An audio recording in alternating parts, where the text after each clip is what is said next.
Oh no. Oh no, no. Hey, what's the deal with video game prices? Why is Sony charging $70 for the new PS5 games? Well, I don't know, but is that a bad thing? Yes, it is, but what I'm trying to answer here is how bad is it? I've done some research going back in time up to the 85 during the launch of the NES, and boy, prices were insane. Prices are going all over the place throughout gaming history. I was always in my head like, yeah, it was kind of like $60. Not really. So I'm going to go through each generation here, starting with NES, and we're going to find out what's the deal with video game prices. If we start right here with the NES, a brand spanking new Nintendo game would cost you about $60, but they could go as low as $40, maybe even lower if you're into that sort of thing.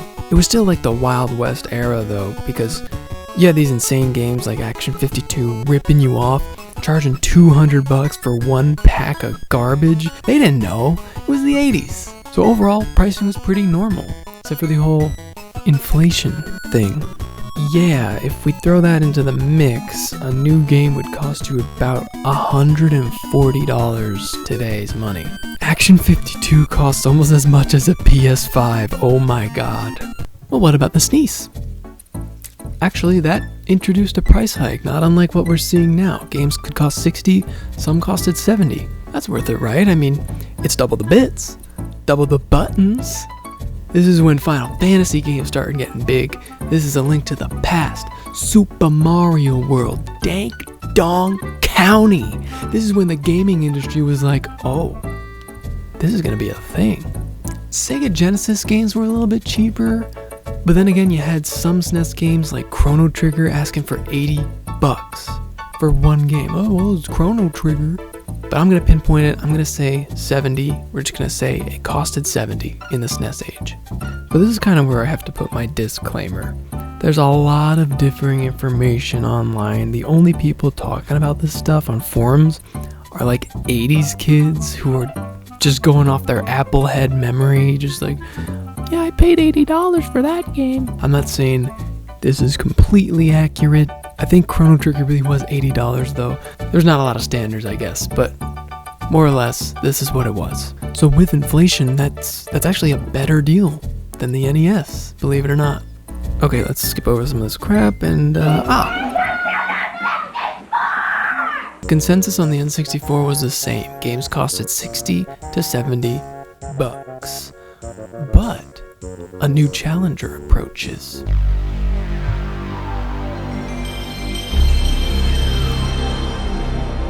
Check this out. Discs. They were way cheaper to make than carts, and the games were priced accordingly. They can go as low as $30, but it looks like on average they were like $50. Still really a lot better than the N64. Sometimes they would be $60. I heard Tomb Raider was like $70. I don't know if that's real, but adjusting both consoles together, I'm just gonna say the price for this era, we're gonna pinpoint it at $60. Better, still better. It's about $95 if you put inflation on that, so it's still bad. It's still bad. Imagine paying that much money for Quest 64. Now we can finally talk with some authority because it's time to enter the Cube era. This is what I like to call the golden age of game pricing. Xbox came into the picture. The big three was established. This was pre-online, mostly no DLC, no microtransactions, none of that extra crap you didn't need. And no matter what system you played on, the games were $50. And you know what's funny? With inflation, comes out to 70. Here we are. Things go back to being a little more complicated when we go into the HD era. I'd say HD, even though I have this in my hand, but this was still in the golden age, where games were $50 with nothing else on top. But the PS3 and the 360 jumped the gun to $60, and well, there was online now. Xbox Live, a subscription to play your games online, even though PS3 was free, and so was Wii. Well, we don't need to talk about that. Not to mention DLC was a thing now too, just getting started. $20 here or there for a little extra content, a little Call of Duty map pack. That's not gonna spiral out of control. I'll mark the price of this Air $55 with a little asterisk for all that other stuff that they want you to start paying for. And that equates to $66 today. So now we're at the last gen. Where's my Wii U? Where is my Wii U? So now we're at the last gen. Nintendo joins the HD boys with this thing. Starts charging $60. Starts doing DLC, and then halfway through their console fails and they start a new one. Even Nintendo started doing their own online subscription service at this point. Microtransactions start being put into real games. Games as a service starts happening. Free to play, pay to win, loot boxes. This is when they start getting real greedy. If the chart's gonna say $60 for this gen, we're gonna have to put a big asterisk on this one. According to inflation, we're still paying about $66 worth in today's money. But see, that's the thing. This asterisk is precisely the reason why games don't need to be $70. Like, I know that games costing more and more to develop over time, but we're not falling for that excuse anymore. The most profitable games of all time are the free ones, and the ones that do cost money are just re-released a million times to get more and more money with no effort, just putting the same game on a new console and charging full price. It's a problem. You know, Sony's already kind of been charging $70 for games the last generation. They do this thing called the Digital Deluxe Edition, where they charge you 10 extra bucks, so a total of 70 last gen, to basically get like random worthless bonuses like cosmetics, or you can get early weapons, like you're not supposed to have this sword until level 5, but you have it on level 1. You're gonna show the Goombas who's boss, like that kind of thing. It has no value whatsoever. They're just trying to squeeze a little bit of money out of you, and they're continuing to do that. They have the nerve to charge $80 for the new Ratchet and Clank. It's got a Digital Deluxe Edition. It comes with like 2 weapons. Great! How far will they go? Okay, hold up. I'm glad I asked that question, because look at this. I was editing the video. I was looking for pictures for Digital Deluxe Editions. Ratchet and Clank, $8.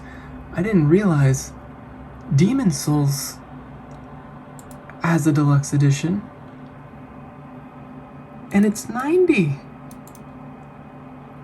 They didn't charge $10. Actually, they charged $20. This is a PS3 remake. $90? Look at what you get. You get some armor. You got some more armor. A shield. A blade. 1 blade.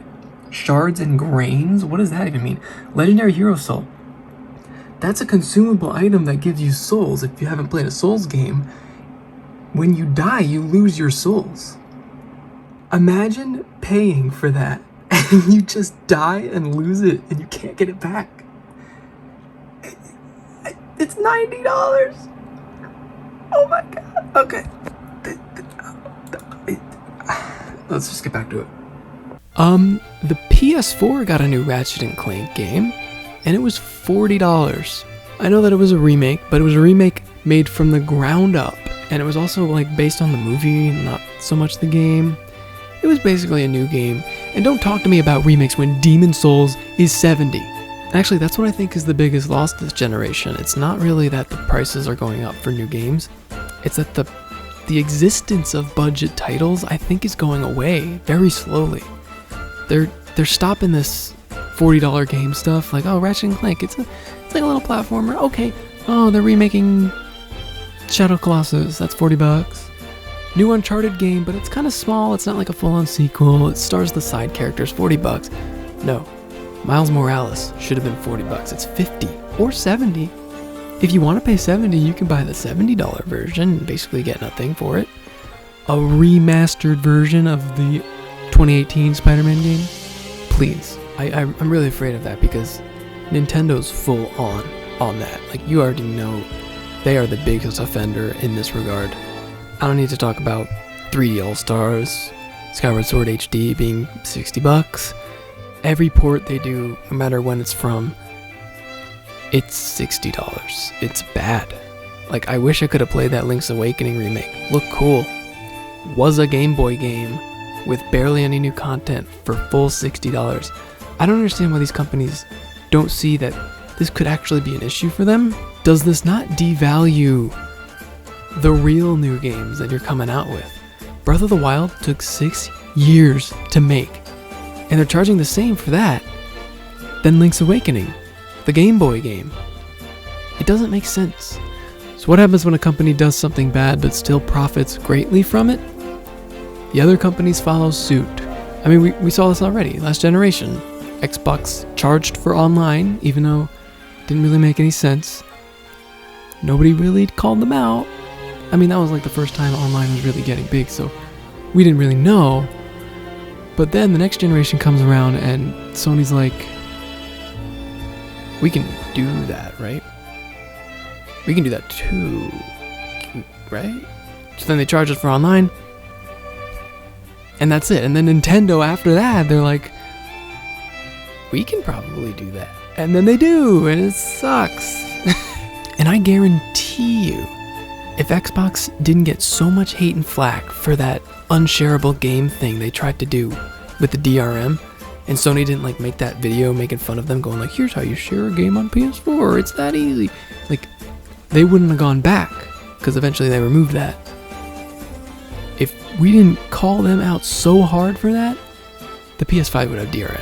Like, the DRM would be a normal thing. Backwards compatibility was another thing. Like, newsflash, companies don't want to have backwards compatibility because they want to sell you the old games again. That's why Nintendo's rolling in it. But hey, last generation, the Wii U was the only console that had backwards compatibility. The PS4 and the Xbox One were like, no, you guys don't really care about that, do you? Oh, we did. See, this was the great thing about Sony dominating the beginning of the generation, was because Xbox was forced to recoup for the rest of the generation. They just had to start getting good press somehow. They went back on their word about backwards compatibility. They slowly started integrating it into a console that wasn't built for it. And now you're able to play a lot of your old games, and not only that, but they're boosted in frame rate and resolution. You can play them for free if you've owned them in the past. Can you believe that? $60 Wii game. So what's the moral of the story? Well, don't feel so bad about the $70 game thing. Could be a lot worse. But also, really, it's just be smart with your money. If Demon's Souls and Ratchet & Clank sell just as well for $70 as they would have for $60, this is here to stay. Just wait a couple months for it to go on sale, man. Oh, and if you're one of those guys who spent $1,000 to a scalper to get a PS5, you got no right complaining about $70 games. So what's going to be the next practice they try to screw us on? I think it's going to be digital consoles. They're doing this because they make so much money. So much more money on digital sales than retail. And they can control the market and say when things go on sale or don't. They want that full control. Retail games will always be cheaper down the line. This is a $60 PS5 launch title that also came to PS4. I just got it for $40. And I think it says here, yeah, I get the PS5 upgraded version for free. But only if I have the non-digital version. If you can read the fine print right there, you can't read it. I'll zoom in later. It says I can only do that if I have a PS5 console with a disk drive. It's tied to my account. I don't need the disc to insert into the console, but I do need the disc console to do it. That's arbitrary. Don't get a digital console. If only digital games went on sale for crazy cheap prices, then it might be worth it. Oh, wait a minute. I didn't talk about PC gaming! Are you ready for a miracle? Raise up and leave. Are you ready for a miracle? Set you free. Are you ready? Ready. Are you ready?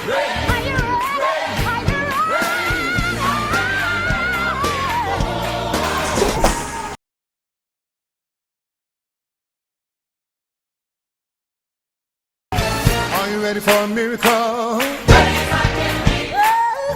Are you ready for a miracle?